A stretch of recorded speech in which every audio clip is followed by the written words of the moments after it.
They may be Claw family, but nobody's managing to gag these two. What you're hearing is their opinion, unscripted and non-official policy of CLAW Corp, its board or its sponsors. Off the record. Welcome back, Mr. Noel. Mr. Noel. You know what? That's actually a really good way to start this segment, Sir Roger. I did it on purpose. I'm sure you did. Look how red you are. This is awesome. Yep. So yeah, really, just because I go by Master Noel, or and I mean, there's a reason that happens. It doesn't mean that everybody calls me that, nor are they expected to. So is that, this is tradition versus evolution. So that's what this episode's all about. So, Sir Roger, go ahead and quick about yourself. Well, welcome back to, this is what, episode 3, session 3, I think? Yeah. I'm Sir Roger from Orlando, Florida. I'm on the board of directors for CLAW. And I've got with me today, Master Noel. Yes. Our executive director for CLAW. Welcome back. Thank you, and welcome to you as well. Yeah, I've been around CLAW for lots and lots of years, since 2009, and recently, last year or so, took over the position of executive director. I have had every single position in CLAW that you can imagine, so I get it when people, have worries about the different jobs. Just saying. But mind you, you're doing your job much better than I ever did, Sir Roger. I'm just gonna tell you that. I love what I do. I love CLAW, Yeah. and I'm looking forward to this topic. And I have to tell you, I think I'm a little ignorant when it comes to this topic, still being fairly new to the leather culture and the leather code and some of the things we're going to talk about today. So, Okay. Go ahead. What is the topic for today? Topic is tradition versus evolution. Yeah, so the evolution part, I think you may have to take the lead on, but the tradition part, I will tell you, that's one of the things I really love about CLAW, being a men's leather event. We are a men's leather event. We're also extremely inclusive and welcoming of all tribes, all genders. Yeah. And the history of the leather culture. And I guess, let me just say this. I love how at CLAW we have so many different tribes and families: rubber, latex, sports gear, chastity, trans, binary, dykes. We have everything. Leather of color, right? We have every walk of life that comes to, but it seems to me that they sort of all lead to the topic we're talking about today in some way. Well, they do, and yes, they do. I mean, this is kind of more of a. I think you're looking at this topic a little bit differently than I am, and this is going to make this a lot of fun. My reasoning for wanting to do tradition versus evolution is a lot of the leather traditions, right, are based on certain things, and there's a lot of myths in our leather community. As an example, the Leatherman's Handbook by Larry Townsend. Now, I met Tracy Tingle, who is his niece, which is one of the only people that, female-wise, that was basically in Larry's dungeon. She had come to CLAW because Larry posthumously got an award from the Leather Archives. I can't remember whom it was that they got an award from. And it was my job that year to take care of Tracy. So I was kind of like liaison and everything else. And oh my gosh, Cooper, I love this woman. It was so much fun. And the thing was, I was a little bit disappointed, and I had kind of that veil pulled away from my eyes. She, of course, I'm like, oh my God, Larry Townsend in the book and blah, blah, blah. And she's like, there's stories, right? He never kidnapped the guy and tattooed him. There's stories. There's just, and I'm like, shut up, it's real, shut up, it's real. So a lot of our traditions, we base on certain things, and not necessarily all of it is what we perceive it to be. I'm not saying that it's not true or it is true. I mean, there is a definite West Coast to East Coast kind of tradition for sure. They differ. And I mean, I've researched over many, many years the different things. And I have a decent grasp, I think, of, of some of them.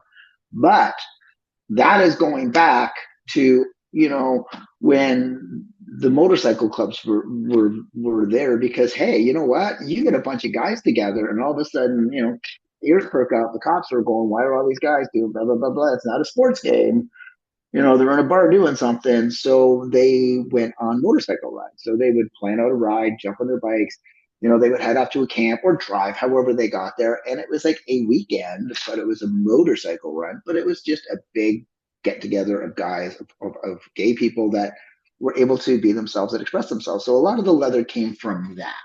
Mm-hmm. To start with. And I mean, that's one version of it. There's so many different versions. So that's tradition.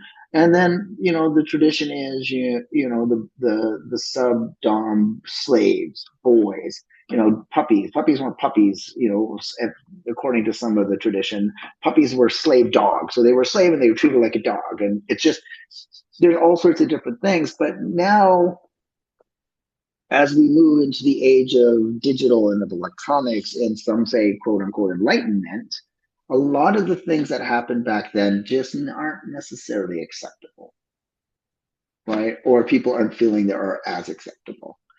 So going back even to the 80s, I mean, to get into a leather bar, kind of needed to know somebody that was already there. It was down a back alley and through a door, and it wasn't advertised, because BDSM still isn't legal in a lot of places. I mean, I can still get charged for playing with you if the cops see it, even if you don't want to charge me, right? So that's very different. So you would go into these bars, they're dark bars, and you went in that bar for a reason. So somebody would walk up to you, grab your junk, look at you, and I'd say, hey, boy, get the fuck down and do blah, blah, blah. Where nowadays, that is not necessarily how things work. So that was, say, the way it was to the way it is, right? So we as an organization are doing our very, very best to balance the traditions versus the evolution of the LGBTQ kink lifestyles and community, really. Well, that's how I see this. So when you think of CLAW as a leather event, it's we have maybe people who are coming to CLAW with that, I don't want to say, I don't know how else to say it, old school thinking, and coming to an event that maybe no longer aligns with that older tradition, right? First off, let's flat out say consent is not sexy. I'm slashing the word sexy out, and I'm putting in compulsory. Right? Consent is compulsory, and that's anything. So in the past, that wasn't necessarily there.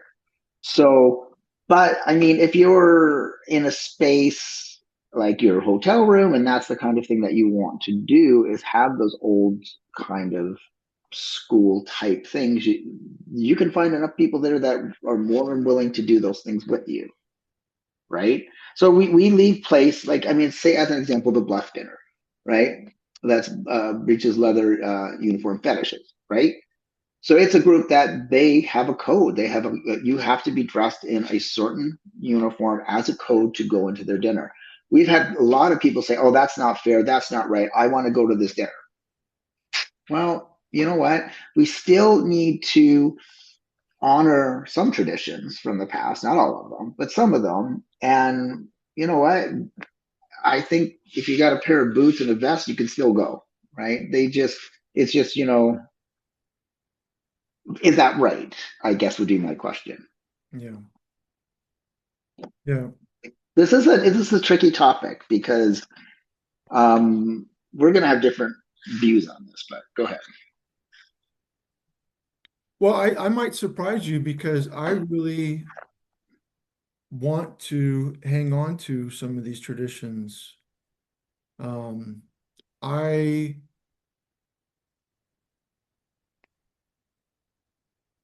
I've always said that CLAW is unapologetically a men's leather event. Okay. That's always sort of been my mindset.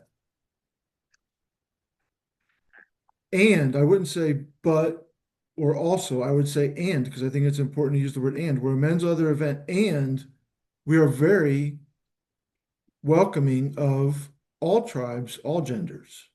100%. And but what I don't like sometimes is